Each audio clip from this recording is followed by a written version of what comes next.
Hi, and welcome to Coping During the COVID Crisis. I'm Janet Gross. Of course, we all just want this to be over, and yet here we are in another surge of this deadly pandemic. It takes its toll on lives, health, and the stability of things that are so important to us, like relationships, jobs, mental and physical well-being, and our emotions. So as we wade through what's next with COVID, Dr. Roy Salgado, professor of counseling at the University of Holy Cross, is here to talk about how to deal with another round of ups and downs and waves and lulls of this pandemic. And let's start with, what do we know? So many things, right? You know, after a bright kind of, we're almost out of it. No, that wasn't true. Our situation is different now than it had been even 3 weeks ago. And in the past 3 weeks and in the past 6 to 7 months, we've learned a few things. We've learned that, one, people have been not sure how to proceed, those who have opted to become vaccinated versus those who have opted not to become vaccinated. We don't know we didn't know. We know a little bit more in terms of what that means and what that looks like. What we've seen as of late, and as of late is in late July, early August. So the last week of July, the second week of August, what we've seemed to see is that people who have been vaccinated are less likely to get serious illness, be hospitalized, be on ventilators, and die. Less likely. It doesn't mean that it's a cure-all. It's not a panacea. If you've been vaccinated, you're not fully protected, but you are 99% more protected, according to the data, to not acquire serious illness, to not be hospitalized, to not be on a ventilator, and not to die. So the vaccinated is more protected in that way. Okay, so that's one piece. What we've come to see is perhaps that the vaccinated are still as likely to spread. It looks like as likely, maybe a little bit more likely to spread. So what does that mean? One might be vaccinated and protected as a vaccinated individual. However, it's still a possible spreader and a threat to those who have opted not to become vaccinated. And we're seeing currently the numbers in Louisiana and in other states that those that are unvaccinated are going into emergency rooms, into ICUs in large numbers. People have made all sorts of decisions over the course of the past 6 or 7 months as to become vaccinated or not vaccinated for a number of different reasons. We'll just go ahead and touch upon those major groups right now. We have had minorities, African Americans and Hispanics, tend to want to get vaccinated for their particular reasons. Conservatives and Republicans have tended not to get vaccinated for their particular reasons. People with deeply held religious beliefs, Catholics, evangelicals, have chosen not to get vaccinated for their particular reasons. Okay, and it's not a one-fits-all thing. No, just because you fit in any of those categories does not mean that you think this way. Right, and so I think it's important for us to respect the notion that different groups have chosen not to get vaccinated for varying different reasons. It's not because of this, it's not because of that. And it's important that we have conversations with one another and that we listen to understand, why did you get vaccinated? Why did you not get vaccinated? And we really need to be patient, be kind, be gentle, and listen. With that, become informed. There are groups of people who have chosen not to become vaccinated because it's a new emergent technology. The mRNA vaccine had never been implemented in quite the same way, and it's still in an earlier phase of development and part of a not yet FDA approved. Right, the emergency. It's in the emergency use phase. Fine. We didn't know what the impact of the vaccination would be, and we still don't know what the impact would be in the long term. We probably won't know for a generation from now. What we do know in the short term, what we do know in the present, is what I've just stated, that those who are vaccinated are not acquiring the disease, COVID, in a serious way. The symptomology does not seem to be producing serious illness, hospitalization rates, ventilation, and death among the vaccinated. Now, we can go and ask ourselves questions, but what is the long-term effect 5 years down the road, 10 years down the road, 20 years down the road? No one can give you an answer for that. Right. No one could give an answer 6 months ago as to what the efficacy would be with the vaccination. But now we have a little bit more knowledge. And all we can do is make informed decisions based on what we currently know. And so I would just encourage people to really listen to one another, to have open and honest conversations, and make informed decisions based on the information that we have today, limited or otherwise. And to do this for yourself as an individual, for your own health and your own well-being. Do whatever it is you're going to do for your family's own health and well-being, and then for the community at large, for the public health, make an informed decision. Now, not everybody can get vaccinated. Some people, for their own individual health reasons, simply cannot, because perhaps of an adverse reaction. That's a conversation for another day. That does happen. There's emerging data with all of these different things. And so people make arguments for one side or the other. This is why people shouldn't get vaccinated. Right. This is why people should get vaccinated. There's an adverse reaction debate going on. There is a civil liberties debate going on. There's all these different conversations. All are valid. There's conversations as we need to protect the general welfare and vulnerable populations and therefore get vaccinated, a legitimate argument. There's no right answer. There's no wrong answer. There's different perspectives, all of which need to be listened to, all of which need to be respected, and all of which need to be had, and then make an informed decision based upon that for yourself, for your family, and for the public welfare at large. And as you're informing yourself, think of the sources too. You know, I know of people who get most of their news through TikTok, or whatever it is. So really look at your sources when you're trying to make these important decisions. Right. You know. And the sources are complicated too, because even the trusted sources seem to give us information that fluctuates. And I'm not going to say that the information is inaccurate, but the information does seem to fluctuate. And why does it fluctuate? Because the data comes in differently from week to week. We know how this changes. Right. And so even the most knowledgeable people on planet Earth are learning as we go with this situation. So we realize that human beings are human beings, and the credentials and the degrees and all that kind of stuff is helpful. But at the end of the day, we're human beings who are learning along the way. And so to give ourselves grace, give ourselves mercy, and just become informed along the way and make a most informed decision for yourself, for your family, and for the general welfare at large. And give that grace and mercy to others as you're having conversations or as you're listening to them, you know. And we're going to talk about this more later in the show, but, you know, we are quicker to anger maybe when we get in these kind of stressful situations. And we're angry. We're angry as a people. We're stressed out. We're afraid. And that's an important thing, too. You know, people are pointing the finger at one another, and people are angry with one another, and people are saying because of you, because of this, because of your choice, and blaming. And I think it's important to realize that those who have gotten vaccinated and those who have not gotten vaccinated have made a decision out of fear. People who have gotten vaccinated because they're afraid.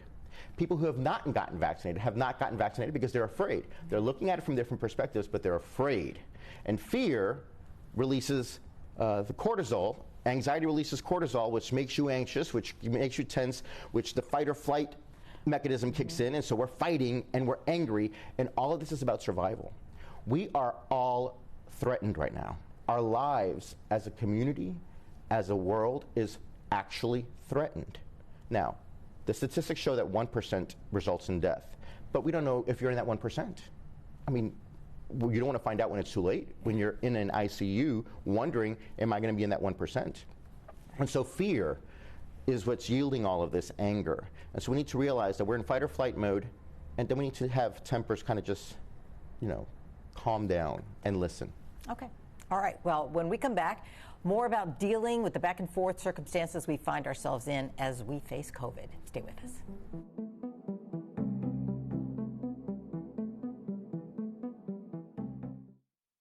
The middle of my addiction was that I would never be able to get over it and that my kids wouldn't have a father.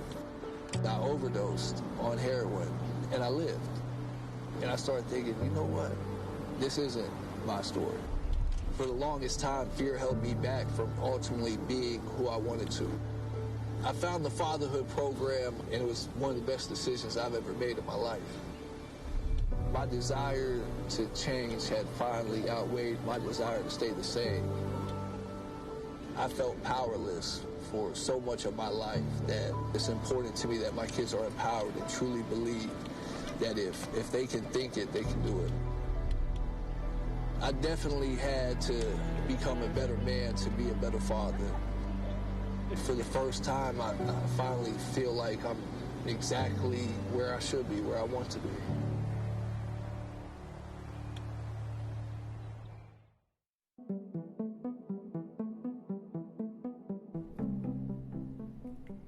Welcome back. As we talk about trying to work through and see beyond new restrictions and going backwards, we've asked someone with a very long title to join us, Dr. Carolyn White, Dean of the College of Counseling, Education, and Business, and Chair of the Department of Counseling and Behavioral Sciences at the University of Holy Cross. Thank you for joining us, Dr. White. Thank you for having me. Sure. This can be so frustrating, yet one more time with COVID and who's vaccinated and should we have to do this or that to mitigate things? How do we, or even should we, turn off that kind of push-pull mindset in our emotions and everything?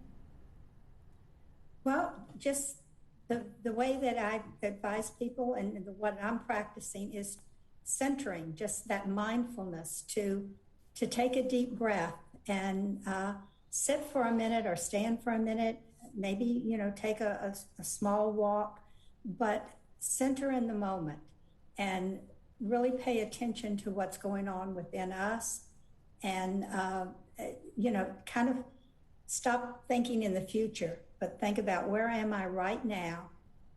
Am I secure? Am I safe? And breathe. Let that deep breath come in. It sort of tells our body, okay, you're okay.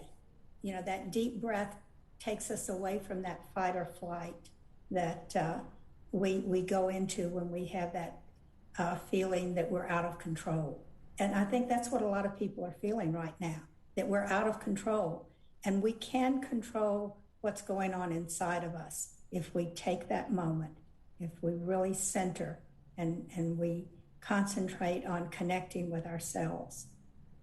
And to that point, there's so many different things that contribute to our own health and well-being. We need to be mindful of all of the recommendations that are being made with regard to keeping ourselves healthy and safe with regard to the pandemic and COVID-19.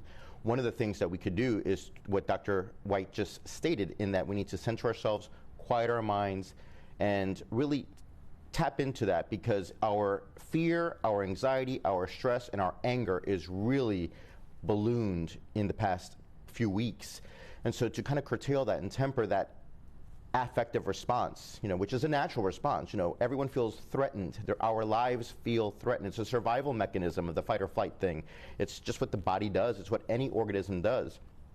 But we can curtail that by silencing ourselves, deep breathing, being mindful, meditating, praying, tapping into that spiritual sense, and calm down our fears, calm down our stress, calm down our anxiety, and temper that anger so that our immune system can then be boosted. When we have those emotions regulated, we are strengthening our immune system, and our immunological response is working more efficiently to combat anything that comes our way, including something like COVID-19. Dr. White, as Dr. Salgado was just saying, is it worse when you've been through it and you think you're past it and then it comes back again? Does that take more effort, do you think? Yes, absolutely, because you start to take, go, oh, okay, we're moving in a good direction, and then you get hit with this again that we have no control over. We can protect ourselves as best as possible, but we have no control over everything else that's going on, these new variants that are popping up.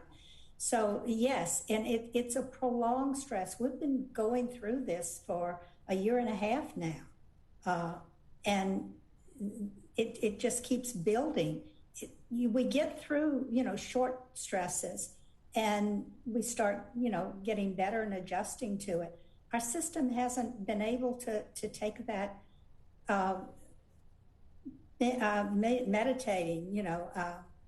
mediating point where we can say, okay, this is in our past, we're moving to a better place.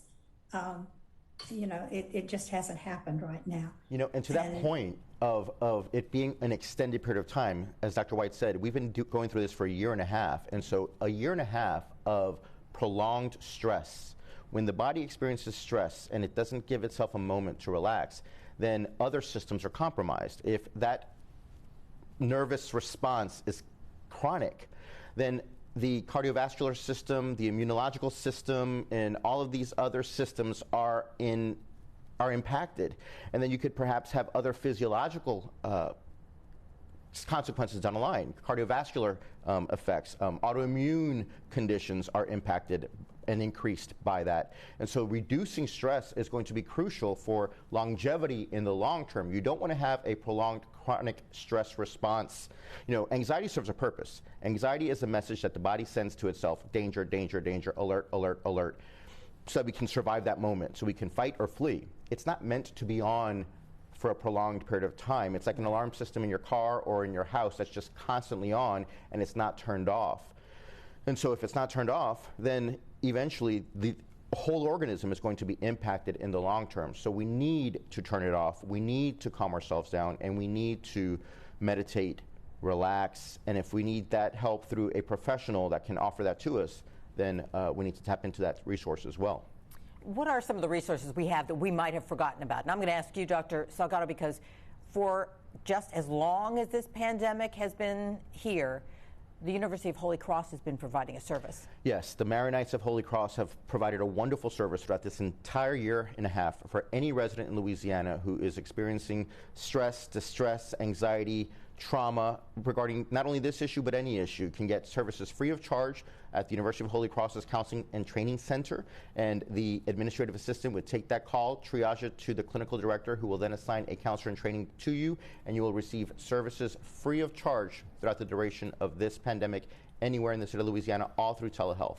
So you don't have to go anywhere. You can do it in your house or in your car, wherever you are. Yes, in the privacy of your own space. Free of charge. Okay.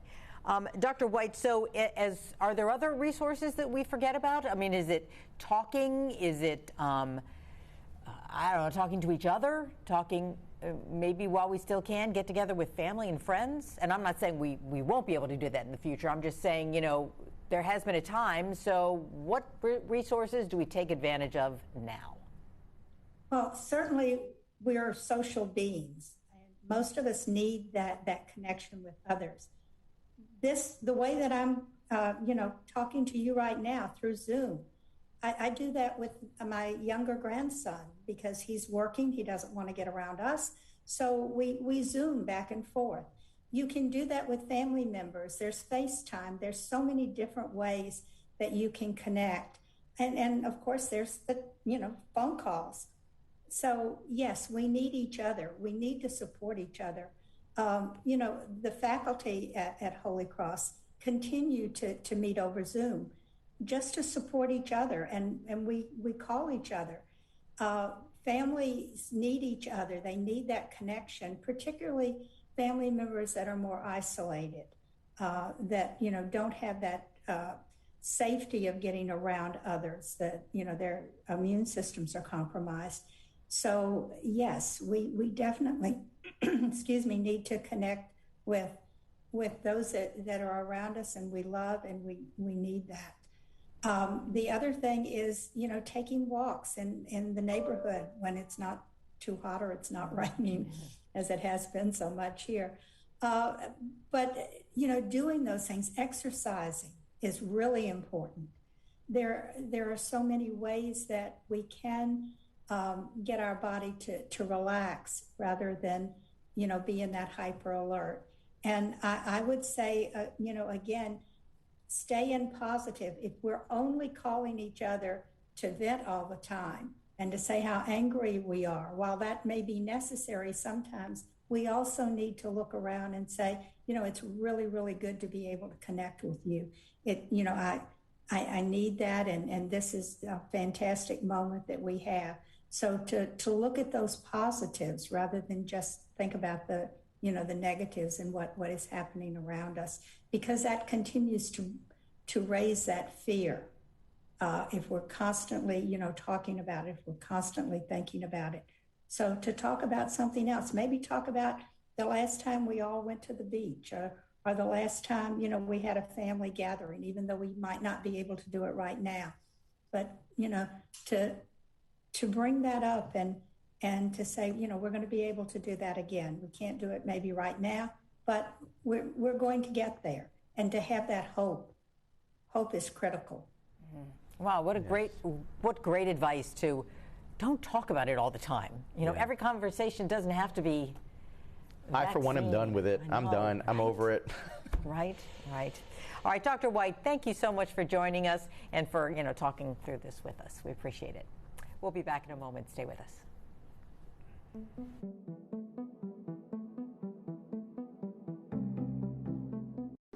Someone to look after it, preserve it. We have to do something now. If everybody took care of their spot, we wouldn't have this conversation. We all have to do our part. The power is yours. All you have to do is pick it up. Care about it. Protect it. Save it. Be an everyday hero. Keep Louisiana beautiful.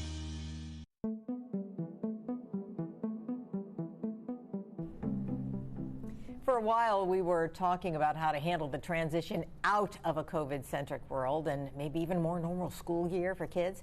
Well, now we're looking at something else, and some experts say this surge could bring the darkest of days. Okay, that's scary.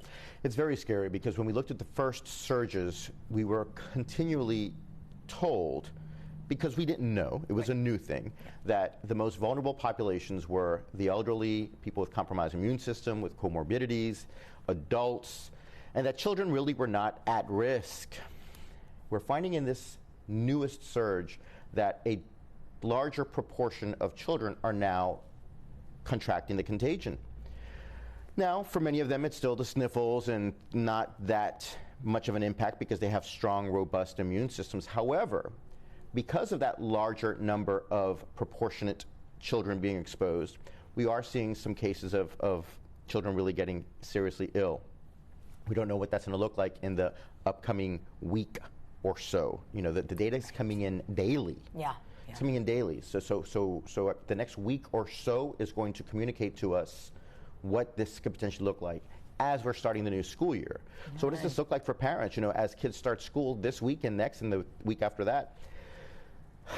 It's a big I don't know. Administrators, school boards, teachers, principals, they're doing the best they can with the data that currently exists today. But the data that exists today could potentially be obsolete a week from now because it's changing so much with this new Delta variant. Yeah. So what do parents do? Stay informed. It's important that we not become overly saturated with information to stress us out and induce any undue fear. At the same time, we need to really stay on top of it to see what the data is suggesting, both observationally and anecdotally. Are you becoming aware of children under the age of 12, for example, who are not eligible to be vaccinated, getting sick? Have you heard of that? Have you seen that? Have you gotten data, not only anecdotally from people that you know, family and friends, but also from, we're our own best scientists, right? Observation is the first step in the scientific method. So what are you observing? Are you hearing of children under the age of 12 getting sick?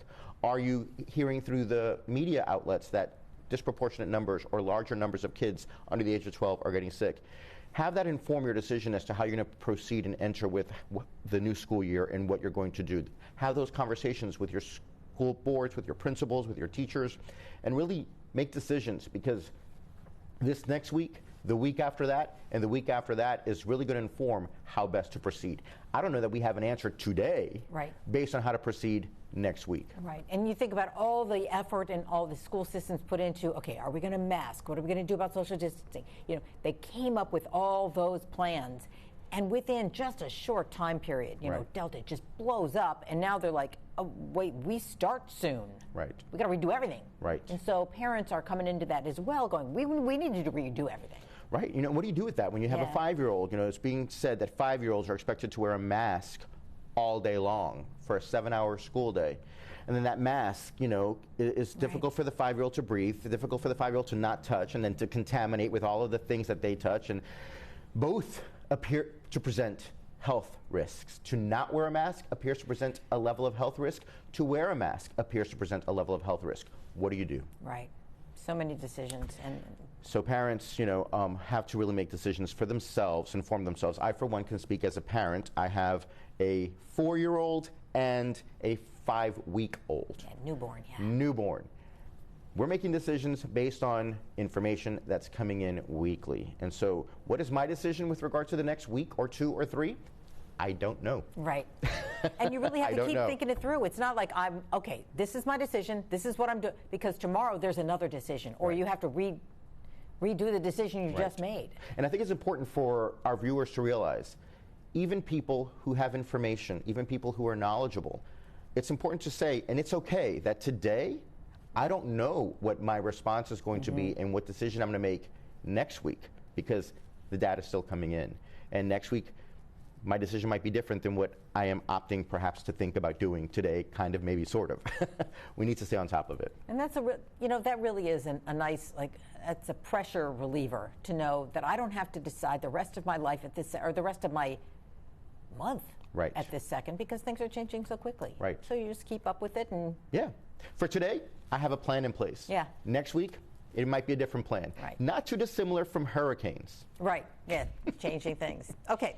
Any final tips before we go? Anything you want to say? Well, I have 2 sets of tips for us in this particular week. I think the first tip that I wanted to say is we need to listen to each other and understand, to temper those anxieties, fears, and that anger.